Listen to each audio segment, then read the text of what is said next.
सभी प्रभु प्रेमियों को मेरा प्यार भरा राधे राधे। इस वीडियो में हम इस बात करेंगे आंवला एकादशी की। आंवला एकादशी के विषय में कहा जाता है कि युधिष्ठिर ने जब भगवान श्री कृष्ण से पूछा कि हे कृष्ण, फाल्गुन मास के शुक्ल पक्ष की एकादशी का क्या नाम है और इसका महात्म क्या है, तो भगवान श्री कृष्ण कहते हैं, हे राजन, इसे आंवला एकादशी के नाम से जाना जाता है और उसका बड़ा प्रभाव, बहुत महात्मा है। इसके कथा भी आती है पुराणों में। वैसे तो यह कथा और भी बहुत विस्तार से कही गई है कि राजा मानधाता को जब इस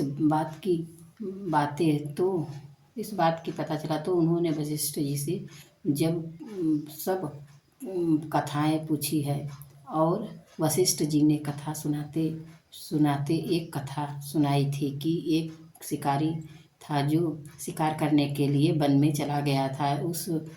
उस दिन उसके हाथ में कुछ पड़ा नहीं था और जब उसके हाथ में कुछ लगा नहीं तो यह सारे दिन वह व्रत रहा और रात्रि में उसी वन में तो एक जंगल में यह ऐसी जगह जाकर बैठ गया जहाँ सभी लोग एकादशी का व्रत करके रात्रि का जागरण कर रहे थे तो वो भी बैठ गया वहाँ। जानबूझ के नहीं बैठा था, लेकिन वह बैठ गया और अनजाने में बैठ गया और कहा जब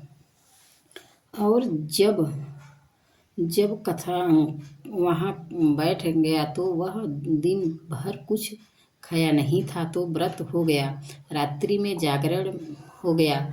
इसके कारण उस राजा को उस शिकारी को शरीर छोड़ने के बाद में अगला जन्म मिला तो एक राजा का जन्म हुआ, उसको प्राप्त हुआ और राजा के रूप में वह एक बहुत ही तो बड़ा बलवान था, सूर्य के समान था, तेज था।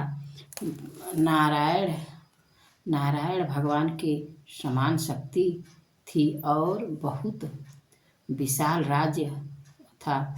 विशाल राज्य का वो राजा बना था।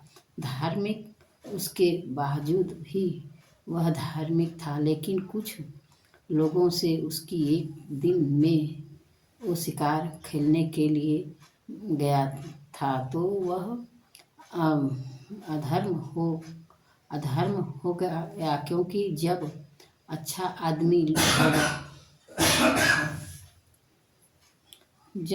आदमी होगा तो अधर्म का ना बुरा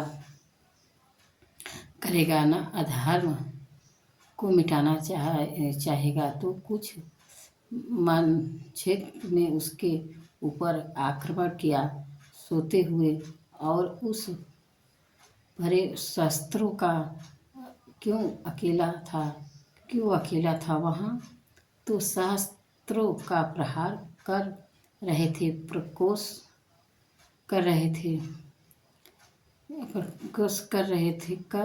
थे, लेकिन उस समय माँ भगवती साक्षात एकादशी प्रकट हुई और उस एकादशी माँ ने प्रकट होकर उस शिकारी की रक्षा की। आप समझ रहे हैं एकादशी का इतना बड़ा महात्मा है और बहुत सुंदर कथाएं पुराणों में भी इसकी कथा का बहुत सुंदर वर्णन आता है।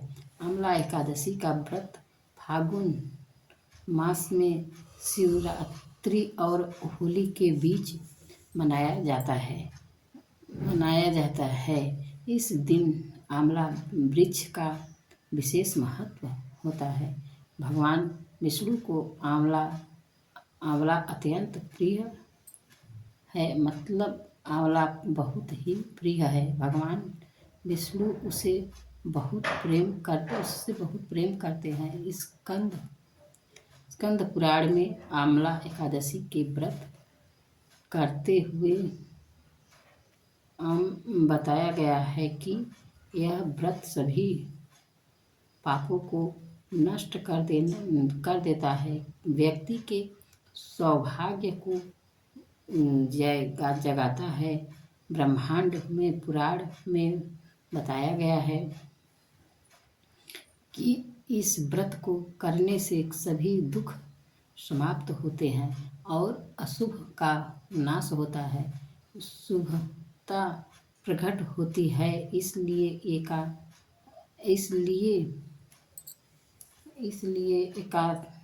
आंवला एकादशी को रंग भरी एकादशी भी कहते हैं।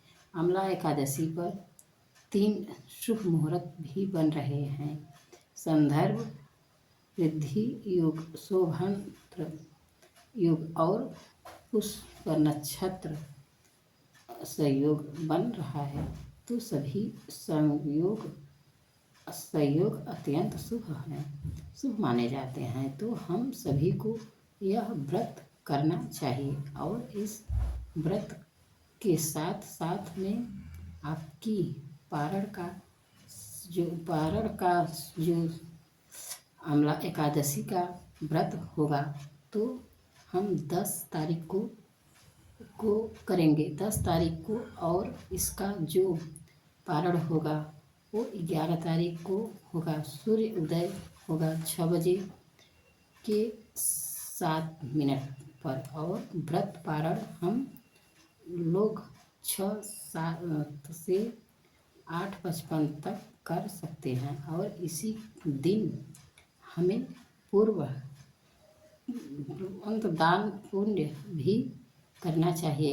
गायों के लिए कुछ हरा चारा खिलाना चाहिए, गुड़ खिलाना चाहिए, ब्राह्मणों को भोजन कराना चाहिए। द्वादशी के दिन पारण करके आदि शुभ। तो रंग भरी एकादशी के दिन आंवला एकादशी है। आप लोग सब 10 तारीख को आंवला एकादशी का व्रत रखें। प्रातः काल उठे, संकल्प करें, राधा कृष्ण की, सीताराम जी की, लक्ष्मी नारायण जी की पूजा करें। पहले वो